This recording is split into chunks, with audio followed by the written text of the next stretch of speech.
ಯುಗಾದಿ ಹಬ್ಬದ ಮತ್ತು ಹೊಸ ವರ್ಷದ ಶುಭಾಶಯಗಳು. ಯಾವಾಗಲೂ ನಾವು ನಟರು ಸಿನಿಮಾದವರು ಮೊದಲು ಥ್ಯಾಂಕ್ಸ್ ನಾವು ಪ್ರೊಡ್ಯೂಸರ್ಸ್ಗೆ ಹೇಳ್ತೀವಿ. ಸೊ ಹಂಗಾಗಿ ಜಡೇಶ್ ಪ್ರೊಡ್ಯೂಸರ್ಸ್ಗೆ ಇಬ್ಬರಿಗೂ ಫಸ್ಟ್ ಒಂದು ಥ್ಯಾಂಕ್ಸ್ ಹೇಳ್ಬಿಡೋಣ. ನಾವಿಬ್ಬರು ಡೈರೆಕ್ಟರ್ ಆಗಿ, ನಾನು ಹೀರೋ ಆಗಿ, ಸತ್ಯಪ್ರಕಾಶ್ ಸರ್ ಮತ್ತು ಸೂರಜ್ ಅವರೇ, ನೀವಿಬ್ಬರು ಮಾಡಿಕೊಟ್ಟಂಥ ಒಂದು ಒಳ್ಳೆ ನೆನಪಲ್ಲಿ ಉಳಿಯುವಂಥ ದಿನ ಇವತ್ತು ನನಗೆ. ಅದಕ್ಕೆ ಹಿಂದೆ ನಿಂತಿರೋರು ನನ್ನ ತಮ್ಮನ ಸ್ಥಾನದಲ್ಲಿರೋ ಜಡೇಶ್ ಯಾವತ್ತೂ ಮರೆಯೋಕ್ಕಾಗಲ್ಲ. ಸೊ ಹಂಗಾಗಿ ಮೊದಲನೇ ಧನ್ಯವಾದನ ತಮಗೆ, ತಮ್ಮ ಮನೆಯವ್ರಿಗೆ, ಸೂರಜ್ ಅವ್ರಿಗೆ, ಅಕ್ಕ ಅವ್ರಿಗೆ ಎಲ್ರಿಗೂ ತಿಳಿಸಿ ವಿಷಯನ ಪ್ರಾರಂಭಿಸ್ತೀನಿ. ಯಾಕೆಂದರೆ ತುಂಬ ಎಮೋಷ್ನಲ್ ಆದ ದಿವಸ ಕೂಡ, ತುಂಬ ವಿಶೇಷ ಕೂಡ ಇವತ್ತು. ನನ್ನ ಮಗಳಿಗೆ ಅದೇ ಹೇಳ್ತಾ ಇದ್ದೆ, 30 ವರ್ಷ ನಾನು ಇವತ್ತಿಗೆ ಹೀರೋ ಆಗಿ 18 ವರ್ಷ, ಅದಕ್ಕೆ ಮುಂಚೆ ಸರ್ಕಸ್ ಹೊಡೆದಿದ್ದು ಒಂದು 10 ವರ್ಷ 15 ವರ್ಷ, 30 ವರ್ಷ ಈ ಸ್ಥಾನಕ್ಕೆ ಬರೋದಕ್ಕೆ ಪ್ರತಿದಿನ ನನಗೆ ಮೆಟ್ಲುಗಳಾಗಿದ್ದೆ. ನನ್ನ ಅವಮಾನ, ನನ್ನ ನೋವುಗಳು ಇಲ್ಲಿವರೆಗೂ ಕೂಡ ಅದನ್ನು ಈಸಿಯಾಗಿ ಹತ್ತಿಸ್ಕೊಂಬಂದು ಹಂಗೆ ಕೊಟ್ಬಿಡ್ತಾ ಇದ್ದೀನಿ. ದಯವಿಟ್ಟು ಅದನ್ನು ಹುಷಾರಾಗಿ ಕಾಪಾಡ್ಕೊಂಡು ಹೋಗಮ್ಮ ಅಂತ ಹೇಳ್ತಾ ಬರ್ತಾ ಇದೆ ದಾರಿಯಲ್ಲಿ. ನಾನು ಅಷ್ಟೊಂದು ಎಮೋಷ್ನಲ್ ದಿವಸ ಇವತ್ತು ನನಗೆ.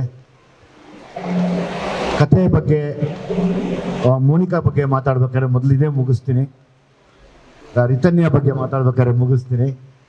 ನನ್ನ ಇಷ್ಟು ವರ್ಷದ ಪರಿಶ್ರಮ ಏನೆಲ್ಲ ಕೊಡ್ಬೋದು ತಂದೆ ಅಂದರೆ, ನನಗೆ ಮಾಡಿರೋ ಸ್ಕ್ರಿಪ್ಟಲ್ಲಿ ಕೂಡ ನಿನ್ಗೆ ಅರ್ಧ ಕೊಡ್ಬೋದು ಅಂದರೆ ಇದೆ.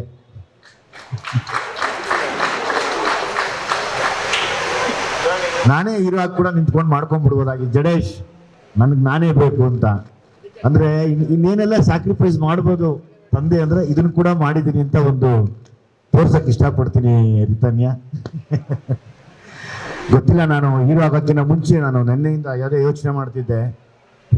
ಬೆಳಿಗ್ಗೆ ತುಂಬ ಗಲಾಟೆ ಮಾಡ್ತಿದ್ಲು ಅಂತ ಹೆಗಲ ಮೇಲೆ ಇಟ್ಕೊಂಡು ಜಾಗಿಂಗ್ ಕರ್ಕೊಂಡು ಹೋಗ್ತಾ ಇದ್ದೆ. ಕುತ್ಕೊಮ್ಮ, ನಾನು ಜಾಗಿಂಗ್ ಮಾಡ್ತೀನಿ ಅಂತ. ಜೊತೆಯಲ್ಲೇ ಬರೋಳು. ಮೋಸ್ಟ್ಲಿ ಅವಳಿಗೆ ದೇವ್ರು ಅವತ್ತು ಆಶೀರ್ವಾದ ಮಾಡಿದ್ದಾರೆ, ನೀನು ಬರ್ತೀಯ ಹೋಗಿ ನಮ್ಮ ಅಪ್ಪನ ಜೊತೆಲಿ ಅಂತ. ಸೊ ನನ್ನ ಜೊತೆ ನೀನು ಜಾಗ್ ಮಾಡಿರೋಳು ಲೈಫೆಲ್ಲ ಹೀಗೆ ಜಾಗ್ ಮಾಡ್ಕೊಂಡು ಮುಂದಕ್ಕೆ ಹೋಗಮ್ಮ, ದೇವ್ರು ನಿನ್ಗೆ ಒಳ್ಳೇದು ಮಾಡಲಿ. ಈ ಆಂಜನೇಯ ಸ್ವಾಮಿ ದೇವಸ್ಥಾನದಲ್ಲಿ ಪೂಜೆ ಆಗಿದೆ. ಆಗಲೇ ಕೇಳ್ಕೊಂಡೆ, ನಂದು ತಪ್ಪಿದ್ರೆ ಕ್ಷಮಿಸಿ ಅಂತ. ತಪ್ಪು ಅನ್ನೋದಕ್ಕಿಂತ ಹೆಚ್ಚಾಗಿ ಆಂಜನೇಯನ ಸನ್ನಿಧಿಯಲ್ಲಿ ಸಿನಿಮಾ ಪೂಜೆ ಆಗಿದೆ. ಆಂಜನೇಯನಿಗೆ ರಾಮನ ಮೇಲೆ ಎಷ್ಟು ಭಕ್ತಿ ಶ್ರದ್ಧೆ ಇತ್ತೋ ಅಷ್ಟು ನೀನು ಮಾಡೋ ಕೆಲಸದ ಮೇಲೆ ಇಟ್ಕೋ ಸಾಕು.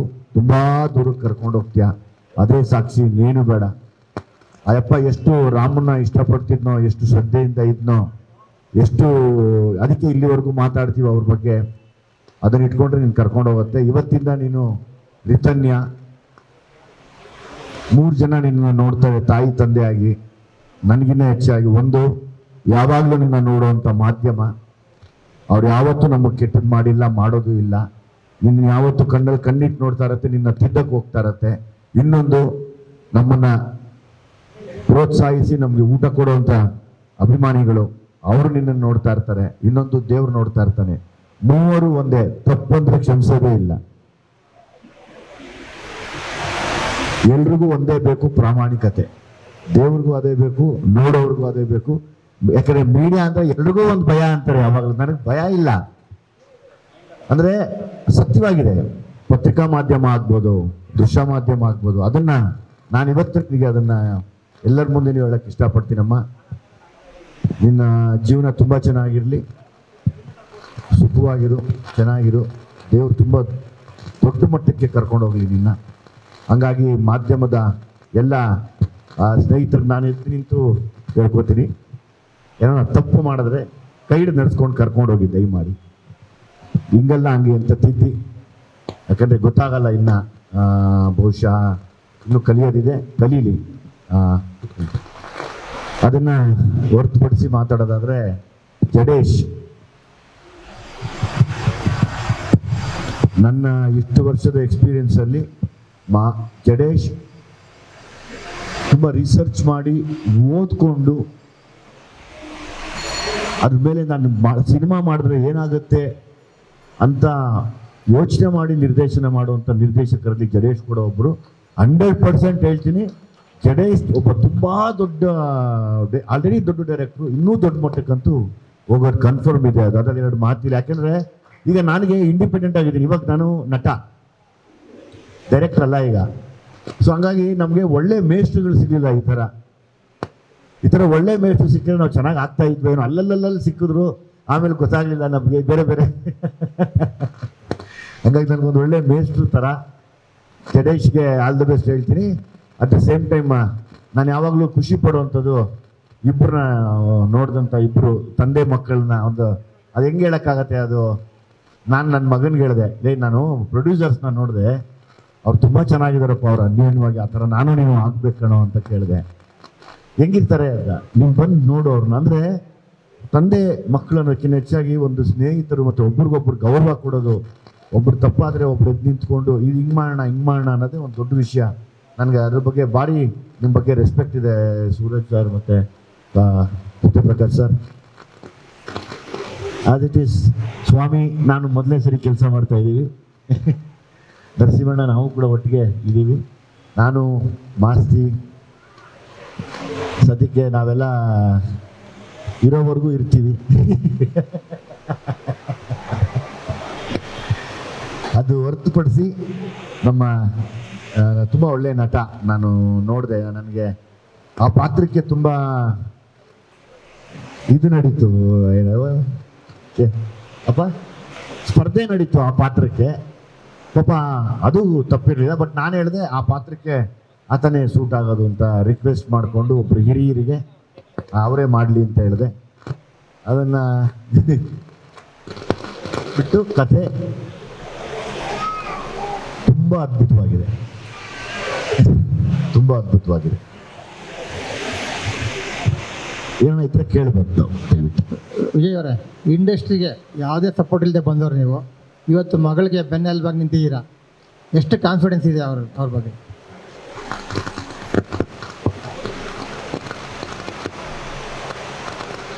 ಆಕೆ ಮಾಡ್ಕೊಂಡಿರೋ ತಯಾರಿ ಅಂದರೆ ಇಲ್ಲಿವರೆಗೂ ಏನೋ ಅನುಪಮ್ ಕೇರ್ ಸ್ಕೂಲಲ್ಲಿ ಮತ್ತು ನೀನಾಸಮ್ಮ ಇದರಲ್ಲಿ ಕಲ್ತಿರುವಂಥದ್ದು. ನನಗೆ ಒಂದು ನಂಬಿಕೆ ಇದೆ, ಸೋಲೋದಿಲ್ಲ ಅವಳು ಅಂತ. ಕಾನ್ಫಿಡೆನ್ಸ್ ಇದೆ, ಮಾಡುವಂಥ ಎಲ್ಲ ಶಕ್ತಿ ಇದೆ. ಅದಕ್ಕೆ ನಾನು ಅದನ್ನು ನಿಮ್ಮ ಮುಂದೆ ಕೇಳ್ಕೊಂಡಿದ್ದು, ಉಳಿಸ್ಕೊಂಡು ಹೋಗಮ್ಮ ಇದನ್ನು ಅಂತ ಆ ನಂಬಿಕೆ. ಅದಕ್ಕೆ ನಾನು ಯಾವಾಗಲೂ ಇಲ್ಲಿವರೆಗೂ ಏನು ಅನುಪಮ್ ಕೇರ್ ಸ್ಕೂಲಲ್ಲಿ ಕಲ್ತಿರೋದು ಅಥವಾ ನಮ್ಮ ಬೇರೆ ನೀನಾಸಮ್ ಸ್ಕೂಲಲ್ಲಿ ಕಲ್ತಿರೋದು ಅದನ್ನ ಹೊರತುಪಡಿಸಿ ಆ್ಯಕ್ಟಿಂಗ್ನ ಕಲಿತಾ ಇರಬೇಕು. ಹೇಳ್ಕೊಡೋ ಮಾತು, ಕಟ್ಕೊಡೋ ಬುದ್ಧಿ ಕೊನೆವರೆಗೂ ಬರಲ್ಲ. ದಿನ ಹೊಸದು ಕಲಿತಾ ಇರಬೇಕು. ಸೊ ಹಂಗಾಗಿ ಹೊಸದು ಕಲಿತಾ ಇರಮ್ಮ. ತಯಾರಿ ನಡೆದಿತ್ತು ಮೊದಲಿಂದ ಹೀರೋಯಿನ್ ಆಗಬೇಕು? ಹೌದೌದು. ಅಲ್ಲ, ಆಕೆ ನಂಗೆ ಆ್ಯಕ್ಚುಲಿ 2 ಹೆಣ್ಮಕ್ಳು ಬರೋದು ಇಂಟ್ರೆಸ್ಟ್ ಇರಲಿಲ್ಲ. ಅವ್ರ ಆಸೆ, ಅಪ್ಪ ನಾನು ಮಾಡ್ತೀನಿ, ನಾನು ಏನೋ ಸರಿ ಅದನ್ನು ನಾವು ಬ್ಲಾಕ್ ಮಾಡಿದ್ರೆ ಅವ್ರು ಮೆಂಟಲಿ ಅದೇ ತಗೋತಾರೆ ಸೀರಿಯಸ್ ಆಗಿ. ನಮ್ಮಪ್ಪ ಏನೋ ನಮ್ಮ ಸಾಧನೆನ ಕಟ್ ಮಾಡ್ತಾ ಇದ್ದಾರೆ ಅನ್ನೋ ಥರ. ಆಯ್ತಮ್ಮ, ಒಂದು ತಪ್ಪೇನಿಲ್ಲ, ಮಾಡು, ಒಳ್ಳೆ ಕ್ಷೇತ್ರನೇ. ಇಲ್ಲಿ ಒಂದೇ ಬೇಕಾಗಿರೋದು ಡಿಸಿಪ್ಲಿನ್. ಯಾವಾಗ ಈ ಕ್ಷೇತ್ರದಲ್ಲಿ ಡಿಸಿಪ್ಲಿನ್ ಇದ್ದು ಅವಮಾನನ ಸಹಿಸಕ್ಕೆ ರೆಡಿ ಇರ್ತೀವೋ ನಾವು ತುಂಬ ವರ್ಷ ಇರ್ಬೋದು ಇಲ್ಲಿ. ಇಲ್ಲಾಂದರೆ ಕಷ್ಟ ಆಗುತ್ತೆ ಇಲ್ಲಿ. ಯಾಕೆಂದರೆ ಸಿನಿಮಾ ಅನ್ನೋದೇ, ಸಿನಿಮಾ ನಟರು ಅನ್ನೋದೇ, ಸಿನಿಮಾದವರು ಅನ್ನೋದೇ ಆರೋಪಗಳ ಸುರಿಮಳೆ ಯಾವಾಗ್ಲೂ. ಅದು ನಡೆದಿದೆಯೋ ಇಲ್ವೋ ನಾವು ಆರಾಮಾಗಿರ್ಬೇಕು. ಅದೇ ದೊಡ್ಡ ಶಕ್ತಿ ಬೇಕಾಗಿರೋದೆಲ್ಲ ನಟ ನಟಿಯರಿಗಿಲ್ಲ ಯಾವತ್ತು. ಯಾಕಂದರೆ ನಂತರ ಎಷ್ಟೋ ಜನ ಸುಮಾರು ಜನಕ್ಕೆ ಇದು ಕರೆಕ್ಟ್ ಆಗತ್ತೆ ಮಾತು. ನೀವೊಬ್ಬ ನಿರ್ದೇಶಕರಾಗಿರೋದ್ರಿಂದ ಮಗಳಿಗೆ ಏನಾದ್ರು ಪ್ಲ್ಯಾನ್, ನಿರ್ದೇಶನ ಮಾಡಬೇಕು ನೀವೇ ಅಂತ? ನಾನು ಸದ್ಯಕ್ಕೆ ಈಗ ಜಡೇಶ್ಗೆ ಸರೆಂಡರ್ ಆಗಿದ್ದೀನಿ. ಅಪ್ಪ ನನ್ನ ಚೆನ್ನಾಗಿ ಕೆಲಸ ಮಾಡಿಸಿ ಕರ್ಕೊಂಡೋಗಿ ಅಂತ ಸತ್ಯಪ್ರಕಾಶ್ ಸರ್ಗೆ, ಸೂರಜ್ ಅವ್ರಿಗೆ ಹೇಳ್ತಾ ಇದ್ದೀನಿ, ಶೂಟಿಂಗ್ ಕಳಿಸಿ ನನ್ನ ಜಲ್ದಿ. ನಾನು ಮೋನಿಕಳ ತಂದೆ ಆಗಿರ್ತೀನಿ, ರಿತನ್ಯಗೆ ತಂದೆ ಆಗಿರ್ತೀನಿ. ನನ್ನ ಹಿಂದೆ ಒಂದಷ್ಟು ವಿಷಯಗಳಿರುತ್ತೆ, ಅದನ್ನು ಸ್ಕ್ರೀನ್ ಮೇಲೆ ಎಲ್ಲ ಹೇಳ್ತೀವಿ. ದಯಮಾಡಿ ತಾವು ಬನ್ನಿ, ಆವತ್ತು ನಿಮ್ಮ ಕಾಲಿಗೆ ನಮಸ್ಕಾರ ಮಾಡಿ ಪಾದ ಪೂಜೆ ಮಾಡಿ ಕುಡಿಸ್ಕೊಂಡು ತೋರಿಸ್ತೀವಿ. ಸಲಗ ಆದಮೇಲೆ ಸೆಕೆಂಡ್ ಇಯರ್ ಶುರುವಾಗಿರೋ ಥರ ನಿಮ್ಮ ಲೈಫಲ್ಲಿ, ಸೊ ಒಂದು ಕ್ಯಾರೆಕ್ಟರ್ ಮೇಲೆ ಹಿಡ್ತಾ ಇರಬೇಕು, ಈ ಥರದ್ದೇ ಕ್ಯಾರೆಕ್ಟರ್ ಮಾಡಬೇಕು ಅನ್ನೋದು ನೀವೊಂದು ಡಿಸಿಷನ್ ತಗೊಂಡು ಭೀಮಕ್ಕೂ ಬಂದ್ರಿ. ಈಗ ಭೀಮದಿಂದ ಪ್ರೊಡಕ್ಷನ್ ನಂಬರ್ 2ಗೆ ಅದು ಗೊತ್ತಾಗಿಲ್ಲ, ಅದು ರಿವೀಲ್ ಆಗಿಲ್ಲ ಇನ್ನು ಭೀಮದು. ಈ ಕ್ಯಾರೆಕ್ಟ್ರಲ್ಲಿ ಎಷ್ಟು ಹಿಡಿತಾ ಇರುತ್ತೆ, ಜೊತೆಗೆ ನಿಮ್ಮ ಪ್ರಿಪರೇಷನ್ ಎಷ್ಟು ಸ್ಟ್ರಾಂಗ್ ಆಗಿದೆ ಅಂತ ಹೇಳಿ? ಜಡೇಶ್ ಅವ್ರು ಮಾಡ್ಕೊಂಡಿರೋ ವಿಷಯನೇ ತುಂಬಾ ಗಂಭೀರವಾಗಿರುತ್ತೆ ಕೆಲವು ಜಾಗದಲ್ಲಿ. ಅಂದ್ರೆ ನಾನೇನು ಹಿಂಗೆ ಕೂತಿದ್ದೀನಿ ನೀವು ಅದನ್ನ ನನ್ನ ಆ ಥರ ನೋಡೋಕ್ಕಾಗಲ್ಲ ಸ್ಕ್ರೀನ್ ಮೇಲೆ. ಅದೇ ಡಿಫ್ರೆನ್ಸ್. ಅಂದ್ರೆ ಜಡೇಶ್ ಅದಕ್ಕೆ ವಿಶೇಷ ನನಗೆ. ಒಂದು ಆ ಮೂಲ ಹಿಡಿತಾರೆ ಕಥೆಗಳಲ್ಲಿ, ಅದು ತುಂಬ ಕಷ್ಟ. ಅದನ್ನು ಎಕ್ಸ್ಪ್ರೆಸ್ ಮಾಡೋಕ್ಕಿಂತ ಪರ್ಫಾರ್ಮ್ ಮಾಡ್ತಾ ಮಾಡ್ತಾ ಅದು ಬರಬೇಕು. ನನಗೆ ಆ ಪಾತ್ರ ಮಾಡೋಕ್ಕೆ ನನಗೆ ಒಂದು ನಿಜವಾಗ್ಲೂ ಭಯ ಇದೆ. ಒಂದು 2 ದಿನ ಬೇಕು ಅದಕ್ಕೆ ಪಿಕಪ್ ಆಗೋದಕ್ಕೆ. ನಾನು ಹೇಳಿದ್ದೀನಿ ಚಿಕ್ಕದೆಲ್ಲ ನನ್ನ ಮಾಡಿಸ್ಕೊಂಡು ಕರ್ಕೊಂಡು ಹೋಗಪ್ಪ, ಒಂಚೂರು ಇನ್ವಾಲ್ವ್ ಆಗಬೇಕು ಕ್ಯಾರೆಕ್ಟರ್ ಒಳಗಡೆಗೆ. ಮೋನಿಕಾ ಹೆಸರು ರಿತನ್ಯಾ ಅಂತ ಬದಲಾಯಿಸಿದ್ದು ಯಾಕೆ ಸರ್? ನೀನು ಹೇಳ್ಬೇಕಮ್ಮ ಯಾಕೆ? ನಾನು ಮೋನಿಕಾ, ನನ್ನ ತಂಗಿ ಮೋನಿಶಾ. ತುಂಬ ಎಲ್ಲರಿಗೂ ಒಂದು ಕನ್ಫ್ಯೂಷನ್ನು. ನನಗೆ ಮೋನಿಶಾ ಅಂತ ಕರೆಯೋರು, ಅವಳಿಗೆ ಮೋನಿಕಾ ಅಂತ ಕರೆಯೋರು. ನಾವು ನೋಡಿದ ತಕ್ಷಣ ಅಯ್ಯೋ ಇದನ್ನ ನಿನ್ನ ಹೆಸರು ಹಾಕಿದ್ದಾರೆ ನನ್ನ ವಿಡಿಯೋಗೆ ಅಂತ ಆ ಥರ ಮಾತಾಡ್ಕೊಳ್ತಿದ್ವಿ. ಸರಿ, ಆ ಕನ್ಫ್ಯೂಷನ್ ಇರಬಾರ್ದು, ಒಂದು ಕ್ಲಿಯರ್ ಆಗಿರಲಿ ಅಂತ ಹೇಳಿ ನಾವು ಈ ಹೆಸರನ್ನ ಸೆಲೆಕ್ಟ್ ಮಾಡಿದ್ವಿ. ವಿಜಯ್ ಸರ್, ನಿಮ್ಮ ಗೆಟಪ್ ಇದೇ ಥರ ಇರುತ್ತಾ ಸಿನಿಮಾದಲ್ಲಿ? ಇಲ್ಲ, ಈ ಥರ ಇರಲ್ಲ. ಹಿಂಗೆ ಇಡಬೇಡಿ ಸರ್. ಏನಕ್ಕೆ ಅಂದರೆ ನೀವು ಅಣ್ಣ ತಂಗಿ ಥರ ಕಾಣಿಸ್ತೀರಾ ಈ ಗೆಟಪಲ್ಲಿ. ಇಲ್ಲ, ಆ್ಯಕ್ಚುಲಿ ಆ ಗೆಟಪ್ಗೋಸ್ಕರನೇ ಕಾಯ್ತಾ ಇದ್ದೀನಿ ನಾನು. ಶೂಟಿಂಗ್ ಶುರು ಮಾಡಿದ ತಕ್ಷಣ ಆ ಗೆಟಪ್ಪಲ್ಲಿ ಇರ್ತೀನಿ ನಾನು. ಚೇಂಜ್ ಮಾಡ್ತೀನಿ, ಇಷ್ಟೆಲ್ಲ ಲುಕ್ ಚೇಂಜ್ ಮಾಡ್ತೀನಿ.